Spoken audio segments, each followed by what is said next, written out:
Dans la profondeur de la forêt résonnait un appel, et chaque fois qu'il l'entendait, mystérieusement excitant et attirant, il se sentait forcé de tourner le dos au feu et à la terre battue qui l'entourait, et de plonger au cœur de cette forêt toujours plus avant.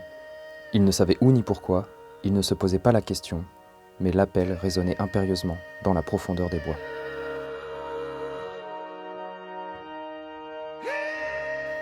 La nature a de ça d'exceptionnel qu'elle parvient à signifier en un seul mot l'entièreté de l'existence.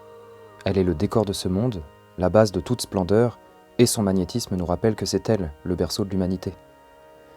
Chaotique et organisée, calme et indomptable, magnifique et effrayante, ce sont peut-être ces contradictions qui nous poussent à toujours la questionner, avec ce besoin permanent de la comprendre, de l'observer, de s'y aventurer ou de la fuir.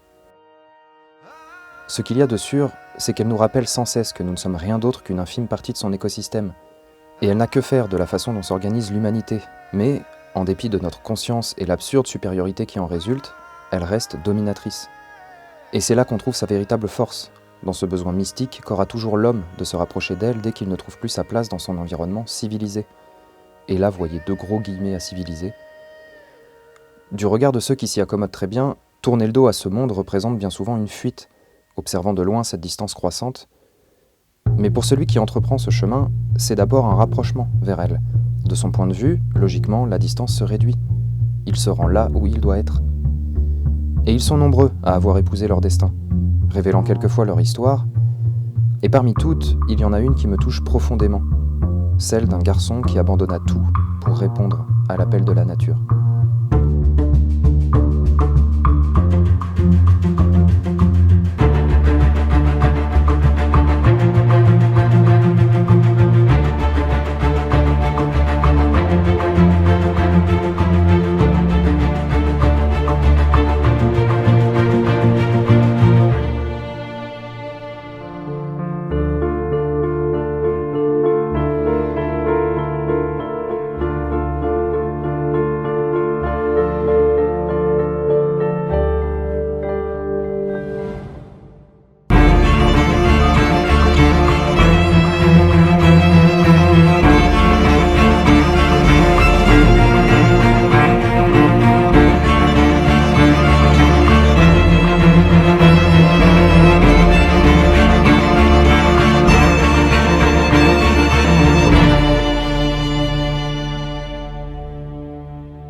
Dans les années 90, le magazine Outside est une référence aux États-Unis en matière d'activité de pleine nature.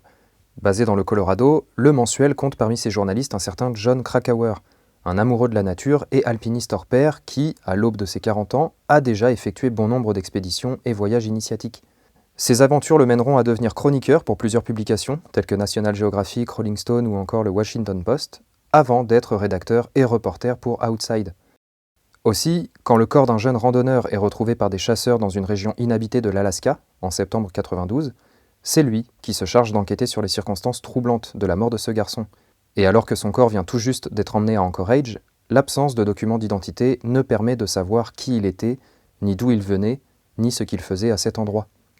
Peu de temps après, on apprit qu'il s'appelait Christopher McCandless, et qu'au cours de l'été 90, juste après l'obtention de son diplôme de fin d'études, son entourage n'eut plus aucune nouvelle jusqu'à cette découverte macabre. C'est donc à partir de ces minces informations que John chercha trace de son périple et écrivit un article de quelques pages qui fut publié en janvier 93 et intitulé « La mort d'un innocent ». Mais son intérêt pour McCandless perdura bien après la parution de ses recherches, et ce tragique destin hantait l'auteur, qui ressentait là une dérangeante parenté entre sa propre vie et celle du randonneur.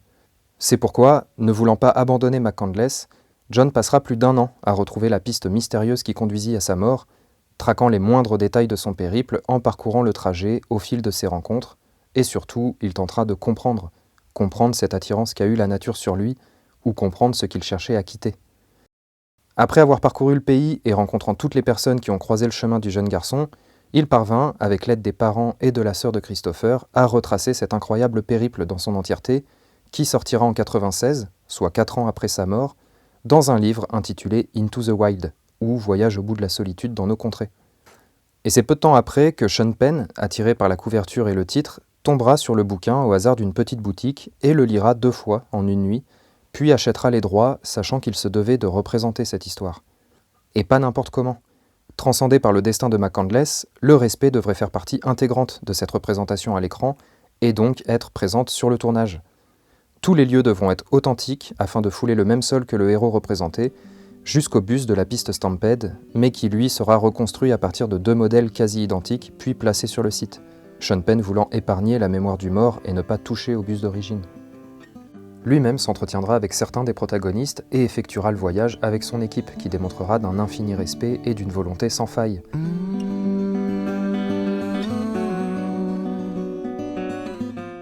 Le point le plus important sera de trouver celui qui interprétera Christopher, et on imagine à ce stade que le cinéaste qui officie comme scénariste et réalisateur ne veut pas d'une simple exécution de la part d'un comédien. Il lui faudrait quelqu'un qui, avant d'être crédible dans le rôle du vagabond, se sente profondément touché par son récit et puisse prendre part à l'investissement physique et méditatif que nécessite la transposition telle que la recherche Penn. Et c'est en la personne d'Emile Hirsch qui va accorder sa confiance. Correspondant à l'âge du héros et prêt à relever le défi qui s'annonce, Hirsch donnera de sa personne pour correspondre parfaitement à ce que réclamera le metteur en scène, perdant jusqu'à 19 kilos pour les passages les plus sinistres, ou développant une forme olympique pour d'autres. On parle en plus ici d'un tournage long. Le besoin de séquences en fonction des saisons à différents endroits peut rendre ce genre de tournage éprouvant. Mais l'acteur surmontera tout ça avec passion, maîtrisant même sa peur de l'eau pour une séquence assez intense. Et en bon chef de guerre, Sean Penn lui donnera d'ailleurs un premier défi de taille. And this is day one. So I dig in and I climb up the snow, and I knew from then on that it was, he was kind of testing me to see how ready to step into the wild I was. On peut aussi parler des autres acteurs du cast qui sont d'une justesse magnifique, que ce soit Kristen Stewart dans un de ses premiers rôles, ou mon préféré, Vince Vaughn, qui joue ici un personnage haut en couleur et important dans le périple de Christopher. Et c'est d'ailleurs lui qui apportera la lumière sur cette histoire après la découverte du corps. Vu qu'il l'avait embauché pour quelque temps dans son ranch, il avait son numéro de sécurité sociale ou quelque chose comme ça. Enfin voilà, la réalisation est impeccable et surtout, le cinéaste veut que la musique qui l'accompagne soit aussi explicite que le parcours mis en scène, et a la merveilleuse idée de demander à Eddie Vedder, l'un des membres de Pearl Jam, de laisser libre cours à sa créativité pour faire le répertoire entier du score qui servira le récit. Le film lui sera remis afin qu'il compose dessus en toute liberté, et à l'arrivée, on a des musiques qui expriment tout simplement l'âme de ce projet.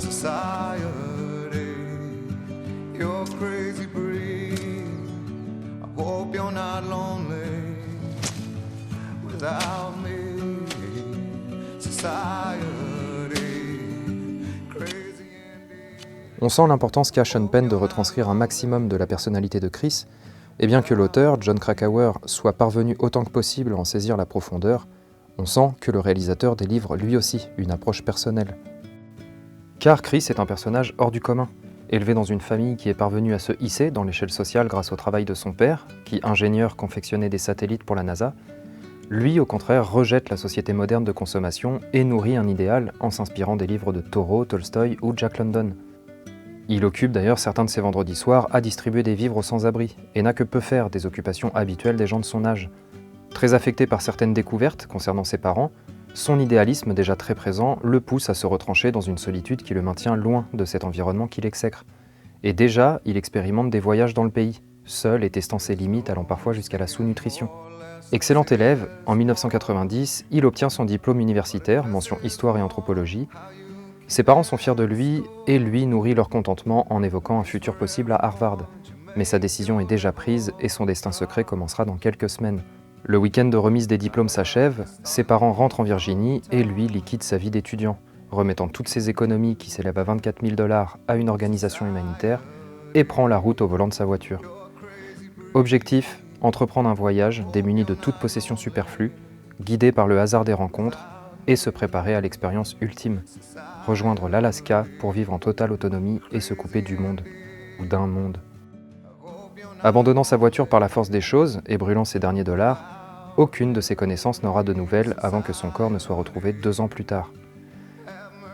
Ayant quitté son identité qui le rattache au monde moderne, il s'appelle désormais Alexander Supertramp tout au long de son voyage, et fier de ce nouveau lui, il se part de cette nouvelle peau comme commencement de sa renaissance.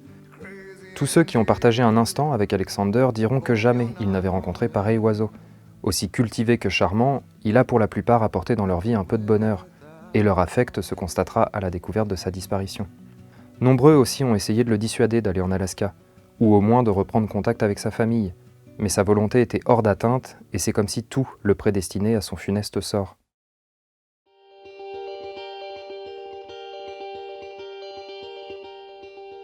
Comme je le disais, nombreux sont ceux qui ont embrassé leur destin au cœur de la nature, et la mise en page ou la mise en image offre une visibilité à ces personnes qui ont soit osé réaliser leurs rêves, soit se sont confrontées à des épreuves indésirables. Et le cinéma est un vecteur formidable pour ces histoires, déjà parce que la beauté de la nature observée constitue de base de puissantes images, et surtout parce que le parcours entrepris correspond souvent à l'idée qu'on se fait d'une narration évidente, forte ou bouleversante. Qu'il soit parcours initiatique dans ce cas précis, rédemption, comme pour Wild ou The Way, ou encore défi survivaliste, comme pour 127 heures ou Les Survivants. Et sans oublier Jon Krakauer lui-même, qui, s'il s'efface derrière ses récits, sera représenté plusieurs fois à l'écran. En 1996, le reporter se rend sur l'Everest pour un reportage afin de témoigner de ce qu'il considère comme une nouvelle ère dans l'exploration en haute montagne, la commercialisation des expéditions. Et quand il entreprend l'ascension avec son groupe, 8 personnes trouveront la mort dans ce drame qu'il détaillera dans son livre intitulé « Tragédie à l'Everest ». Son bouquin connaîtra 2 adaptations, un téléfilm la même année, en 1997, puis le très bon Everest, sorti en 2015 avec son énorme cast. Et toutes ces œuvres ont un point commun. Le danger est indissociable de la nature. Et c'est souvent la raison de cet appel qui résonne en chacun. Le confort n'est qu'illusion, alors que le sauvage nous rappelle à l'essentiel. Ressentir, vivre ou parfois survivre. I'll paraphrase Thoreau here.